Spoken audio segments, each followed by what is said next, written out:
Muchas civilizaciones a lo largo de la historia, sin importar la lejanía que las separe, han tenido su propia versión de espadas.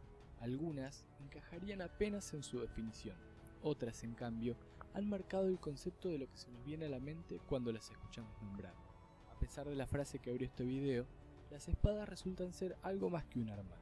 Pueden representar el estatus de su portador, un símbolo de autoridad, e incluso sin desenvainar deben de haber sido una disuasión importante para varios con solo haberla visto. Dicho esto, el motivo que nos trae este video es 5 espadas legendarias de la historia. Estoy seguro de que este video dejará de lado algunas espadas valoradas por muchos y no menos importantes que estas. Lo cierto es que no abarcaremos la mitología moderna ni fantástica, las cuales dejaremos para un posible futuro video. Hablaremos de algunas que fueron más que espadas y que han dejado su marca en la historia. Honjyo Masamune. Masamune es considerado el mayor forjador de espadas de la historia de Japón. El nombre probablemente les suena a quienes están familiarizados con la saga Final Fantasy, ya que en muchos de sus números ha aparecido una espada haciendo referencia al herrero, en estos y en varios juegos más. La labor de Masamune no ha tenido comparación en todo el Sol Naciente, ni en el mundo entero, ya que son muchas las espadas consideradas como las mejores del mundo que a él se le atribuyen. Dueño de una técnica que le permitía crear katanas desde un único bloque de acero, practicaba un estricto ritual de purificación para eliminar toda impureza en su trabajo, logrando espadas que superaban los 2 metros de longitud. Las espadas de Masamune se convirtieron en algo tan famoso en el Japón antiguo que personajes como Miyamoto Musashi y algunos de los 47 Ronin fueron portadores de estas. Pero pasemos a la espada misma. Honjyo Masamune puede ser considerada como su espada más afamada. Símbolo del poderío Tokugawa, sucedió a través de sus diferentes shogun. Para quienes no estén familiarizados con el término, el shogun vendría a ser una suerte de general en jefe y primer ministro a su vez. Es considerada una de las espadas de mayor calidad jamás realizada, y aunque lo parece, no es una katana sino un tachi, predecesora de la katana. Se dice que entre sus cualidades posee el filo del grosor de un átomo, tanto que puede cortar la luz si ésta le viene de frente, dirigiéndola alrededor de su poseedor, volviéndolo invisible en batalla. La espada fue declarada Tesoro Nacional del Japón en 1939, sí, preludio a la Segunda Guerra Mundial. En diciembre de 1945, el descendiente del clan Tokugawa entregó a Honjyo Masamune y otras 14 espadas a una estación de policía, pero para enero del año siguiente, las espadas fueron entregadas a un tal sargento Coldy Beamore, aunque la inscripción de este nombre pudo estar viciada. Luego de eso, su paradero fue desconocido. Recién en 2009, en una excavación en Okinawa, la hoja de la espada fue descubierta, pero su paradero ya no sería más de conocimiento público. La espada de Marte. Conocida por los romanos con este nombre, la espada perteneció al último y más poderoso rey de los hunos, la horda nómade que saqueaba pueblos y ciudades, quienes llegaron a poner en jaque a la antigua Roma. Atila fue quien logró conquistar el territorio más extenso de su tiempo, desde el Mar Negro hasta la Europa Central. El personaje de Atila fue tan temido como idolatrado, pero sobre todo temido. Por más que vean varias imágenes suyas retratado así, lo más probable es que haya sido más similar a este dibujo. No por nada fue el inspirador de frases como "donde pisa su caballo, no vuelve a crecer la hierba", o "no hay más sangre derramada que por la espada de Atila". Y es de esta misma espada de la que vamos a hablar. No se sabe de dónde proviene. Hay quienes dicen que fue forjada con una estrella que cayó del cielo, otros afirman que fue un rayo la que la puso en la tierra. Sea cual sea, fue un simple pastor la que la encontró. Viendo que un animal de su rebaño sangraba, siguió el rastro hasta toparse con una espada escondida entre la hierba. Inmediatamente fue a entregársela a Atila como ofrenda. Nunca podremos saber qué fue lo que Atila sintió en ese momento, pero podemos darnos una idea, ya que al empuñarla exclamó haber sido nombrado gobernador de todo el mundo y por medio de la espada del dios de la guerra tendría asegurada la victoria en todas sus campañas. Cosa que no estuvo muy alejada de la verdad, puesto que en su prontuario tenemos el haber sitiado Constantinopla, estuvo a punto de tomar Roma, y hasta hizo huir al emperador de Occidente, Valentiniano III, y estamos hablando del imperio más poderoso del mundo en ese momento. Esto le valió para recibir el apodo de sus enemigos como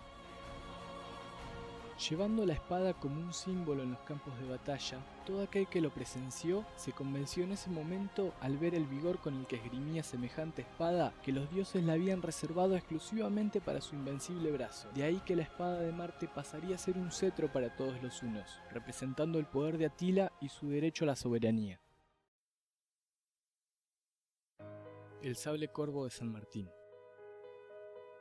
En un plano más local, hablaremos sobre lo que podría ser la espada más famosa de América Latina, el sable corvo de Don José de San Martín. Sería por el año 1812, en Londres, donde un teniente coronel compra un sable usado perteneciente al Oriente Medio. Más adelante, él mismo convertido en comandante del regimiento de granaderos a caballo, José Francisco de San Martín equiparía sus granaderos con sables similares, los que por su hoja curva consideraba ideales para la caballería. Los eruditos sugieren que el sable es perteneciente a Persia, por el estilo irregular de la curvatura de su hoja y la empuñadura de ébano fiel a la usanza turca. La hoja, por su parte, es de unos 100 años más antigua que la empuñadura y fue construida con el afamado acero de Damasco. El sable corvo en sí manifiesta un reflejo de la personalidad del libertador. Resalta tanto por sus severas líneas como por su sencillez, totalmente distinta a las clásicas espadas europeas de la época y libre de los suntuosos adornos de joyas que se acostumbraban para los militares de tal rango. Esta espada acompañó a San Martín en toda la campaña de independencia. Testigo de ello son los centenares de rayas y aplastamientos en la hoja, debido a los golpes del arduo uso. Pero su historia no acabaría allí. La espada lo acompañaría hasta sus últimos días, y como la última voluntad, su testamento dejaría en posesión al en ese entonces general de la República Argentina, don Juan Manuel de Rosas, como una prueba de satisfacción que como argentino he tenido al ver la firmeza con la que ha sostenido el honor de la República contra las injustas pretensiones de los extranjeros que tentaban de humillarla. Rosas lo conservó hasta su entierro en Europa, ya viejo y pobre, como único adorno en su extremadamente humilde morada. Su intención plasmada en un testamento era otorgárselo a un defensor de su misma causa, el restaurador del Paraguay, general Francisco Solano López, pero este murió antes de la sesión, por lo que el sable fue a parar a otras manos.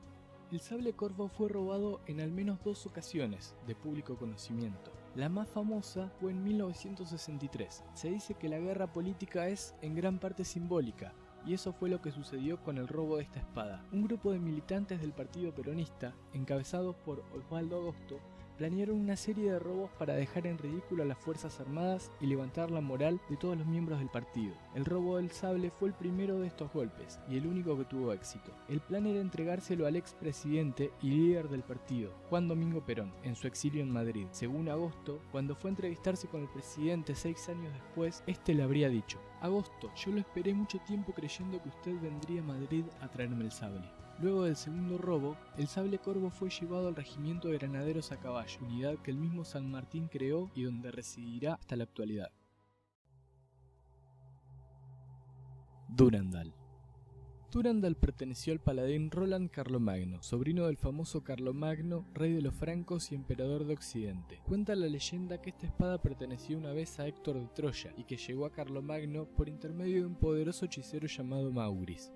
Se dice que dentro de su empuñadura de oro contiene reliquias sagradas que serían la fuente de su poder, entre las cuales se encuentran un diente de San Pedro, apóstol y primer papa de la Iglesia Católica, la sangre de San Basilio, santo que posteriormente se convertiría en cabellos de Saint Denis o Dionisio de París, primer obispo de esta ciudad, y un pedazo de la vestimenta de nada menos que la Virgen María Santísima. Según relata el Cantar de Roland, en los últimos momentos del paladín es perseguido por los sarracenos luego de una emboscada. Roland intenta destruir la espada con el fin de que no caiga al poder de sus perseguidores, y en el intento crea una brecha, conocida actualmente como la Brecha de Roland, en los Montes Pirineos. Roland finalmente es alcanzado por los sarracenos y es derrotado por ellos. Ahora, lo que sucedió con la espada es incierto. Algunos dicen que quedó en poder de un caballero leonés, el legendario Bernardo del Carpio, y que en realidad fue este quien venció a Roland. Continúan diciendo que Del Carpio fue enterrado con Durandal y posteriormente Carlos I la recupera de su tumba.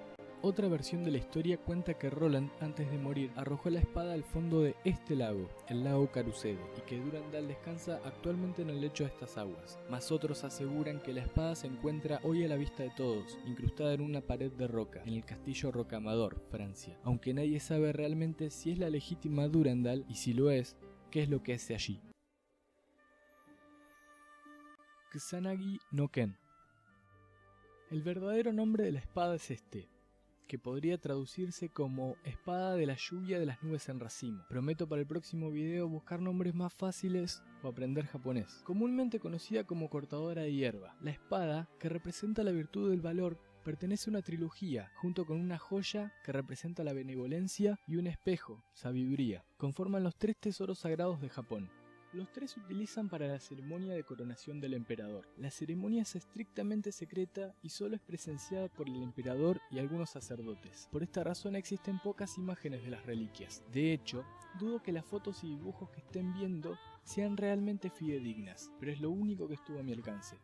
La historia de Kusanagi se sigue hasta la leyenda de Susanoo, hermano de Amaterasu, diosa del sol. Aquel fue desterrado por el consejo de los 800 dioses luego de una disputa con su hermana, y fue vagando por Izumo, donde conoció un hombre a quien 7 de sus hijas fueron devoradas por un monstruo de 8 cabezas, quedándole viva solo una, por la cual el monstruo regresaría. El dios decidió ayudar al anciano, solo a cambio de tomar la mano de su hija. El anciano aceptó. Para cuando la bestia regresó al pueblo, Susanoo hizo que aquella se embriagara con sake y cayera dormida. Luego el dios cortó una por una sus cabezas, pero cuando fue a cortar su cola, se encontró con Kusanagi dentro de la misma. Al instante notó su belleza y la tomó como presente para su hermana, con lo que logró retornar a las mansiones divinas. La leyenda de Kusanagi no termina ahí, hay varias leyendas sucesivas a esta. Desgraciadamente no podemos ocuparnos de todas en este video. Lo que sí diremos es que pasó por varias manos hasta que la diosa Amaterasu la envió para pacificar Japón, y esta fue entregada al emperador, lo que legitimaría su rol jerárquico en la nación. Como dijimos, estas reliquias son utilizadas en la coronación del emperador entrante. No sabemos qué vastos poderes esconde, entre los que está el poder controlar el viento, pero sabemos que son celosamente guardadas actualmente en distintas partes de Japón. Se dice que solo la joya es la original. El espejo fue quemado en un incendio y de sus cenizas se hizo uno nuevo. En cuanto a la espada, mucho es lo que se dice. Hay varias teorías. Todo deriva de una batalla con el clan Taira. Algunos sugieren que la espada se perdió en el mar, sea porque este clan quería que desapareciera o porque el clan Heike, guardianes de la espada, no querían que sus enemigos se apoderaran de ella. Otros dicen que la espada perdida en realidad era una réplica y que la verdadera nunca fue movida de su santuario. Pero una versión sugiere que la espada llegó a las costas de Ise y fue recuperada por sacerdotes de Shinto. Coincidentemente, ha quedado registrado que una espada y un espejo, parte de 3 insignias imperiales, fueron llevadas al santuario de Ise por un tercer clan. No se sabe cuál de todas las versiones sea la correcta, o si habrá alguna jamás contada. Esperemos que algún día la verdad se revele. Antes de terminar, cuentan que al final de la Segunda Guerra Mundial, el emperador Hirohito estaba más preocupado por resguardar los 3 objetos sagrados que por el país que se derrumbaba, y ordenó al guardián del tesoro protegerlos a toda costa. Espero el video te haya gustado. Mi nombre es Marco y me despido hasta el próximo video.